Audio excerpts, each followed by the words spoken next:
C'est mon 15e jour sur Silsong et j'ai battu 4 boss en 3 heures. Petit record perso, on commence par les blocs, rien de très dur, enfin si.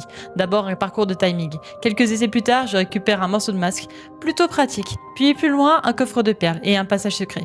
J'étais persuadée qu'il me manquait un pouvoir pour y accéder, mais non, fallait juste utiliser son cerveau. Derrière, une prison. Dedans, le tout premier coupable, condamné à l'entrave éternelle, sans pardon possible.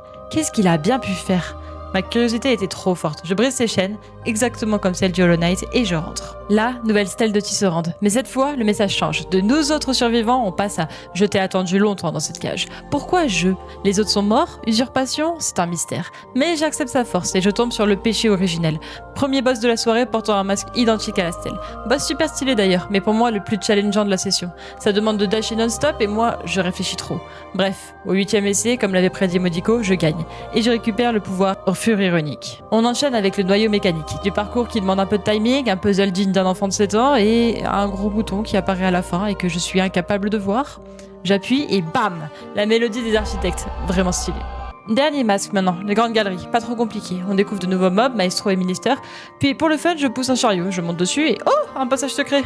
Je me fais siphonner par des voleurs d'armes jusqu'à enfin couper des fils qui les font disparaître. Chah. Ensuite, grosse salle de mobs. Je m'en sors étonnamment bien, tellement que le chat bug en voyant réussir. En 3 essais, les 2 mobs massus tombent. Je récupère la dernière mélodie et direction l'ascenseur. Les 3 statues m'annoncent que j'ai fini mon pèlerinage. Toujours ce délire avec le pèlerinage, et pourquoi c'est si important ? Bref, je joue la mélodie, prends l'ascenseur et tombe sur Lace. 3e boss de la soirée. Direct P2 au premier essai, au 4e j'atteins sa P3 et je la bats. C'était trop un beau fight. On apprend finalement que Lace est la fille artificielle d'une divinité perchée tout en haut de la citadelle. Et apparemment c'est moi qu'elle désire. Flippant.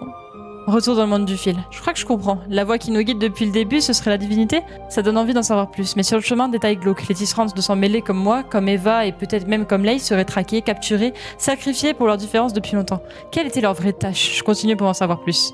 Dans le premier Hollow Knight, on parlait d'un affrontement contre le soleil. Et maintenant, c'est la lune ? C'est bien le boss final, la mère supérieure de la soie. Clairement une cousine de Radiance, même pattern, même piège. Elle devait m'apporter des réponses, mais j'en ai encore plus. Je la bats et... Hornet sombre dans la folie. Bad ending unlocked. Donc ouais, si on veut comprendre, faudra chercher ailleurs. On se retrouve vendredi en live pour fouiller la zone et trouver des réponses. En attendant, si tu veux venir discuter ou suivre mes fails en direct, je suis en live Silsong les lundis, mercredis, vendredis de 21h à minuit et le samedi de 15h à 19h. On se dit à demain, bisous!